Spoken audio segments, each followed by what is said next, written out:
Hey Brujitas, it's me back again with another video.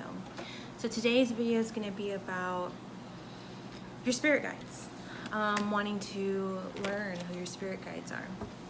So I'm going to do a little bit of an introduction about what a spirit guide is, ways to tap in, and then I'm going to do a little reading for y'all.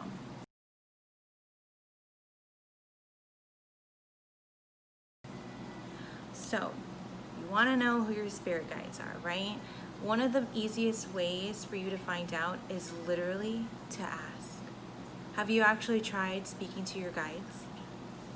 Have you actually tried asking for a dream? Or have you tried literally just speaking out loud to them? It really is that simple. Listening to your intuition is probably the simplest ways one of the simplest ways to really connect with your guides. Another really great way is through tarot. You can do tarot readings to kind of put you on the right path, to ask yes or no questions.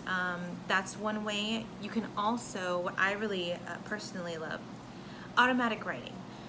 So automatic writing is essentially you literally just sitting down, meditating, thinking, speaking to your guides, intuitively, and then you sit down and you literally just write what comes to you.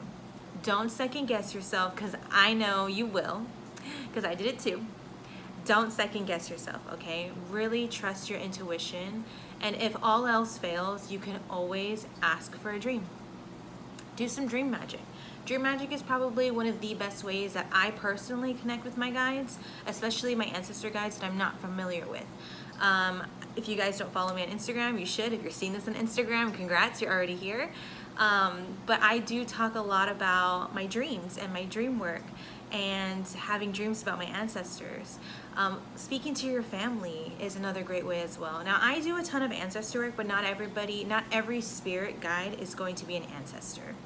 You can have passing spirits as guides. You can have ascended masters as guides. You can have goddesses, gods, deities as guides, even spirit guides. So there's a lot of different guides that you can have, but I always say to start off with an ancestor. In my personal opinion, I feel like that's the best way to go. Is that the way that everybody teaches? No, and that's okay. But in my opinion, I really think that you should always start off with your ancestors first.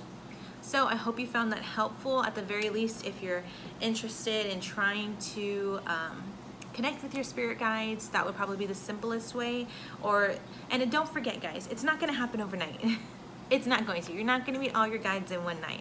But it is important that you begin the process and the journey of learning to connect with your guides and your spirit team. And also, another thing that I really want to mention is that always make sure that whenever you speak to your guides out loud or you do any kind of dream work, always ask for spirit guides who only want your highest good. Okay? Because again, spirits are just like people. Not every person out there is great. Not every person out there wants to help you for nothing. So those are things to keep in mind as well. But don't have fear. Please don't have fear of the spirit world. The spirit world is around you whether or not you realize it. So you really don't have anything to fear as long as you are specific in what kind of guides it is that you're wanting to speak to. So again, we want to speak to guides, guardian angels, spirits who only want our highest good. And we want them to show themselves to us, lead us down this path of discovery so that we may better connect with them. I hope you found that helpful. I know I kind of tend to ramble a lot, but as things come, I just have to say them. So I'm going to be having a pick a card reading if you guys are interested. I'm going to start that here in a second. And the topic is going to be, who are your guides? Okay, so we tried with the singing bowl, and it's so crazy because I was able to do it whenever I wasn't on camera, so I guess it's just not meant to be shared yet. So I want you guys to focus in on your crystals. We have pile number 1 as labradorite, right there. See if I can, there you go. We have pile number 2 as fluorite, right here. And then we have pile number 3 as selenite, a little selenite cube. Take your 3 deep breaths.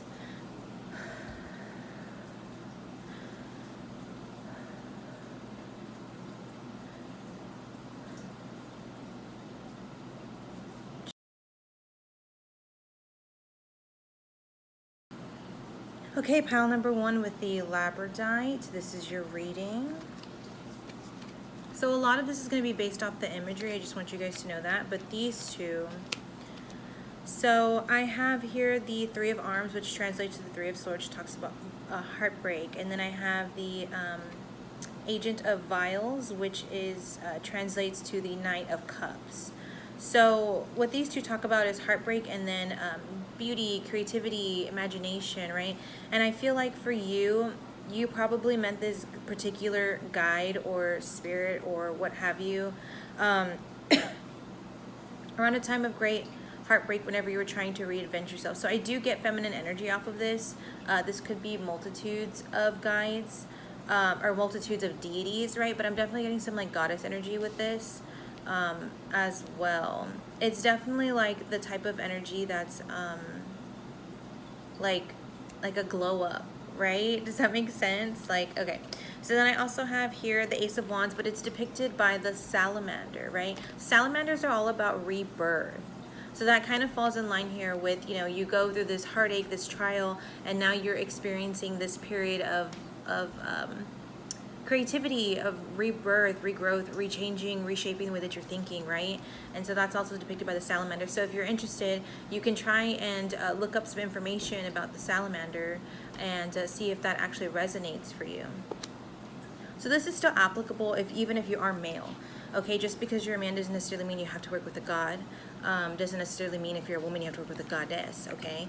Or a masculine or a feminine. If you're hyper masculine, it would make sense that your guides would be hyper feminine or vice versa in order for you to achieve that balance, right? So then we have here transformation. So this guide is very, I have a lot of animals in this one, right? So I feel like that's also necessary to point out. I feel like you're very in tune with nature. You might have a deity or a guide that's very much into nature. Native, I'm getting like native, maybe you have some kind of native ancestry, indigenous ancestry, something to consider to look into. I have the butterfly here, which also talks about rebirth, transformation. The card literally says transformation.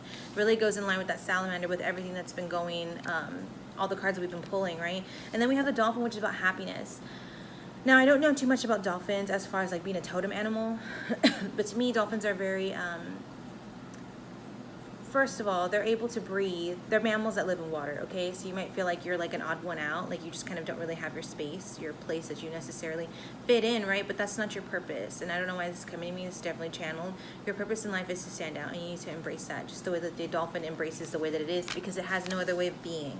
So then we also have, again, we have another tree. This is a protection, and it was in reverse. So I feel like you're not calling upon your guides for protection. You're not asking them for the things that you want. I feel like there's something going on where there's some kind of like, I don't want to say like battle, maybe some kind of like feud or somebody's mad at you or something, and you're not really utilizing the protection that you have in the spirit realm. So that's something else to consider. But again, we have a tree, very naturey, very outdoorsy. I'm really feeling like, and even in this card here, I'm very much drawn to the green there as well. And even here, we have that background there, that's just that green. Green is the color of the heart chakra. It's all about healing. So maybe right now you're in a healing space, which would fall in line there with that 3 of Swords, talking about heartbreak. So there's the village, right? This might mean something in particular for you. But for me, I'm really feeling that with this card. It takes a village. It takes a village. And I feel like you're not calling upon your village right now. Maybe you have some kind of fear. I'm definitely feeling like a lot of anxiety right now. Maybe you have a lot of anxiety in regards to actually working with spiritual entities. Don't be afraid. Again, if you watched the beginning of the video, cool. If you didn't, I'll say it again. Only ask for guides and spirits and what's your highest good. Okay? But this, for me, this definitely feels ancestral. I feel like you have a lot of ancestral help, whether or not you realize it. Again, I'm feeling like indigenous, native kind of energy. That could mean a lot of different things for you, but for me, that's what I'm feeling. And I really think that it's important that you start doing your ancestor work. Yes, that's definitely what it is. Your village is here. And then we have the mystic. Again, we have another butterfly, transformation, rebirth. But also I want to note that this particular butterfly is really more of a moth. Moths are all about intuition, magic, the night, nocturnal. Maybe you're a moon worshiper, maybe you enjoy the moon, maybe you follow the moon phases, what have you. But definitely don't discredit if you've been having these random bursts of creativity and you're just like, man, I am on fire. I don't know where this is coming from, but it's freaking great. Those are your guides, okay? I feel like your guides are very much your inspiration, your creative force. I don't want to say creative force, because obviously you're the one that's creating, but definitely they have a big influence on getting you to where you need to go.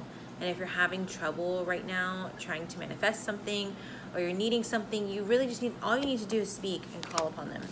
So I am going to pull here from, I have a goddess deck. Now this is a multicultural deck. And again, just because there's a goddess that comes out does not necessarily mean that you have to work with this goddess. Maybe there is a god or a deity or something that she is associated with that will actually help you to discover your guides, okay? So that's what I'm asking today that comes out of the deck. Please jump. Perfect.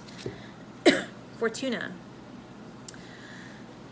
So Fortuna is the, she's a Roman goddess, and she presides over Earth's abundance. Okay, so I just want to say, this is a fertility goddess, an Earth fertility goddess, and we did talk a lot about Earth here, so that's kind of uncanny. Her name derived from Vortumna, she who turns the year about, came to symbolize the capriciousness of life and luck, the vagaries of fate as the wheel of life turns around. Her festival is celebrated in October. Fortuna gives us a way to approach the ups and downs of life and a perspective that can offer us some equanimity as we proceed on our journey. So she's an Italian goddess, and she controls the destiny of all human beings. So I don't know if that means anything for you, but that's definitely something I would consider looking into. Goddess Fortuna. See what she has to say. Maybe you're from Italy. I mean, who knows, you know? Again, we did talk about the village, ancestral. There's a lot of things that this could stem from, and this is, again, for a large group of people, so it can mean a lot of different things for a lot of different people, but I feel like there is something there that you can learn from. Maybe she has a lesson to teach you. Definitely look into it. So lastly, I asked for a message from your guides on how to contact them. So it says, dearest you, you're on Earth. You understand how buildings are built, yes. A good solid foundation and yet flexibility too, in case of earthquakes. Truth be told, you can't offer something sustainable unless it is built from a solid base, whether it be an idea that takes form one step at a time or an actual house that needs a sturdy foundation dug, poured, and built. We want to remind you of this because you might need a little encouragement to see that this is true in your life at this time. Celebrate the fact that right now you can repair the cracks in the foundation of your life effortlessly, as well as do a general site check to ensure your hard work is being well supported. Do this and know you are building your life on a perfect and sound foundation that will allow you to welcome the many miracles waiting for you to visit. We're so happy for you and so intrigued by what you're building, Spirit. So this again comes back to that creativity, building, creating. I just feel like maybe you're in the middle of a transformation right now, a really big life change, and you are just kind of shook as fuck. And maybe that's why you're here, because you're trying to figure out, what do I do? Where do I go? Guides, spirits, anybody, are you listening? And they want you to know that they are listening, and they're here for you. All you have to do is ask. So I hope that was helpful for you guys. I hope that made sense. If it does, comment below. Check out my Instagram, check out my website. Feel free to book a private reading, all that good stuff.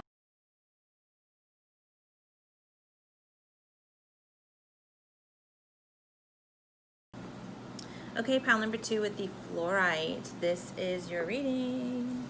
Okay, so we have the Apprentice of Vials, and then we have the 9 of Wires. So the 9 of Wires translates to the 9 of Wands, which talks about like being very paranoid. Okay. And then we have the Apprentice of Vials, which talks about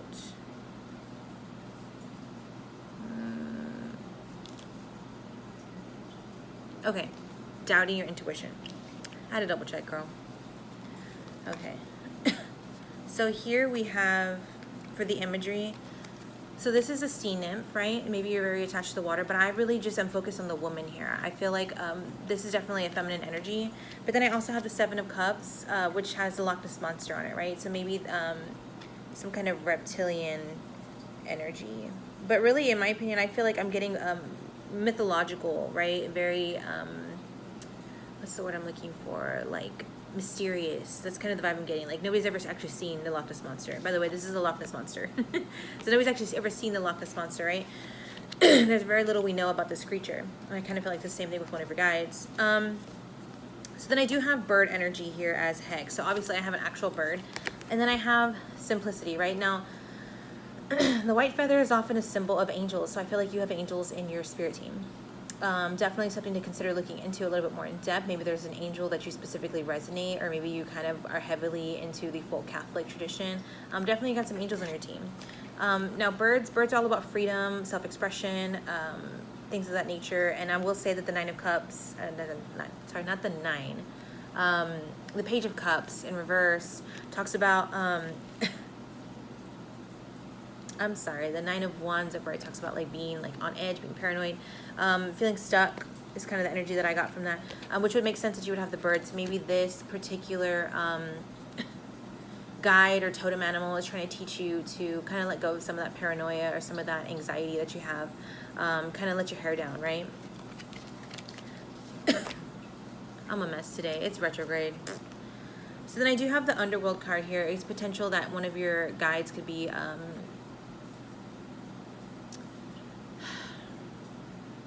some kind of keeper of the underworld, something to do with the underworld. Necromancy is what's coming to mind. But necromancy just means working with spirits in general. So maybe you're very much a messenger of spirits. Birds are also messengers. So maybe this person, maybe you're into divination, and this person kind of helps you to hone in on these spiritual messages. And then we have the Bardo. So the Bardo is all about transition, right? I feel like, okay, and the Threshold. Okay, so these three, to me, talk about somebody, I bet you anything, some of your guides are passing spirits. They are spirits that aren't, they were human. They just decided they wanted to help you in some way. And they give you knowledge that you wouldn't otherwise have. So then we also have, Goddess card. Again, masculine or feminine, doesn't matter. It doesn't have to be a goddess. Could be a god as well. Or a god of this tradition. I would still recommend that you look up the story at least. Maybe you might find something that resonates with you guys and leads you down the path of learning more about who your guides actually are. Because again, there's no way that I could possibly sit here and say, oh, it's this exact guide, this passing spirit, blah, blah, blah, blah. Those are things that, unfortunately, tarot is limited. At the moment, at least for me. So, the goddess you received is Hathor. Hathor, a nourishing great mother goddess, is the Egyptian mother of all gods and goddesses.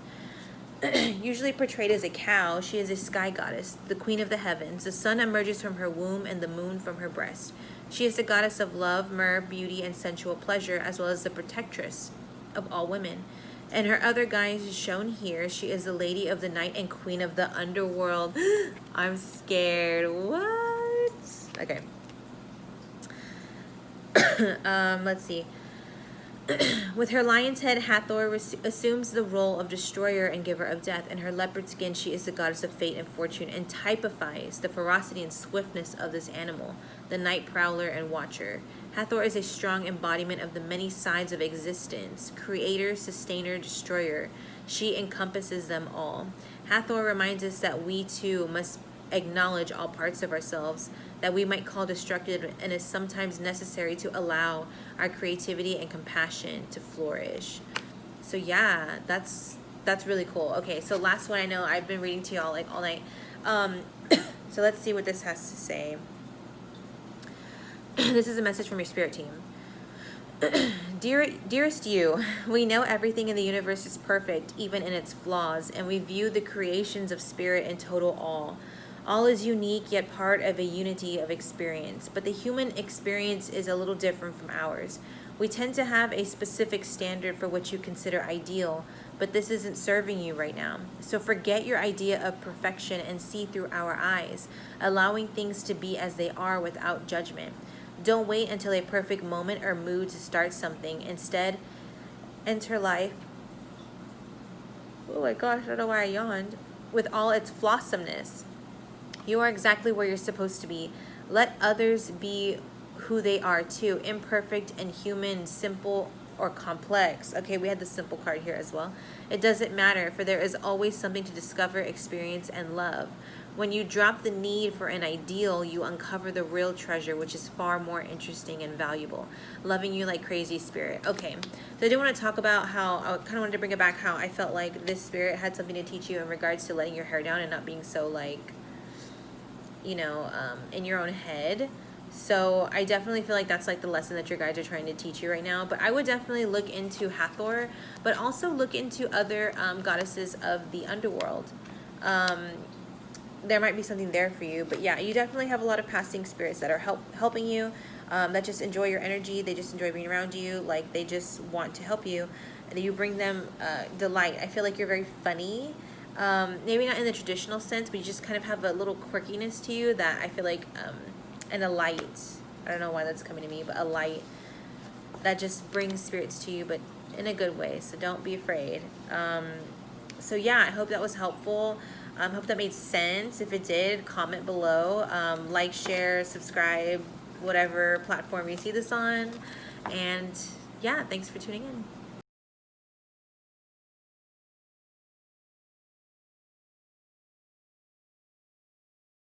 Okay, pile number 3 with the selenite. This is your reading. Okay. So we have the 5 of Pentacles in reverse to start off with. We have the Judgment in reverse. And then we have the Apprentice of Wires, which translates to the Page of Wands. And so what I'm really getting here is that your guides have been in contact with you and you've been ignoring them. You've asked for signs and yet you ignore them, or you rationalize them. You're not listening to your own intuition. And they're a little mad. They gave you what you asked for and you ain't listening, okay? You've been asking and you're not listening. So I have here the 3 of Pentacles, which is, again, we're looking at the imagery here. This is a dwarf, but I'm definitely getting some like masculine vibes. Like, I'm definitely getting like Odin vibes as heck, like very Viking Norse. And then we have the Headless Horseman. Now, on this one, I'm very much drawn to the horse and the moon. The horse and the moon are the 2 things that draw my eye. So maybe this god is maybe a god of the moon, or like a pagan god or Norse mythology. That's something to consider. And then we have here, again, imagery. So we have potential, but this is signified by the mountain, right? The mountain.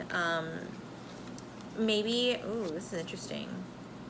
I don't know of any mountain gods per se, or deities or spirits, but I find it really interesting that this man is on a mountain, and then we have a mountain.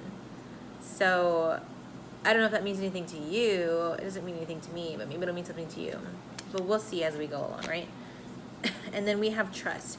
Look, there's a moon in it. Oh my God, guys, there's a moon. Okay. But I do want to talk about, in this particular, I'm getting obviously heavy water vibes, right?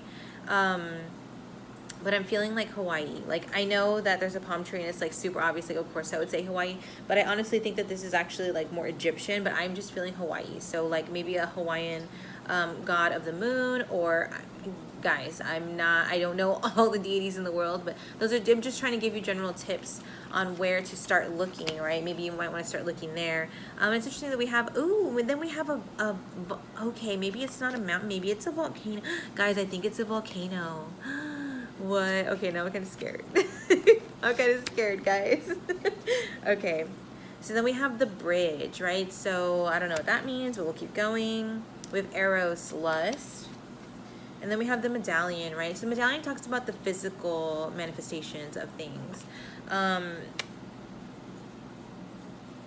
Okay, this is not even related at all, but maybe it has to do with the mythology of this particular... I'm getting like heavy male deity vibes. So Eros is actually a... Is the sun... Is it the sun? Maybe I might have... My mythology is so bad. Son of Aphrodite, lust, Eros. One was Eros and one was Cupid. I'm probably making that up, but I know that this is a deity or a demigod. Something to consider looking into. And then we have the bridge, which talks about bridging the gap between the spiritual and the mundane. So potentially this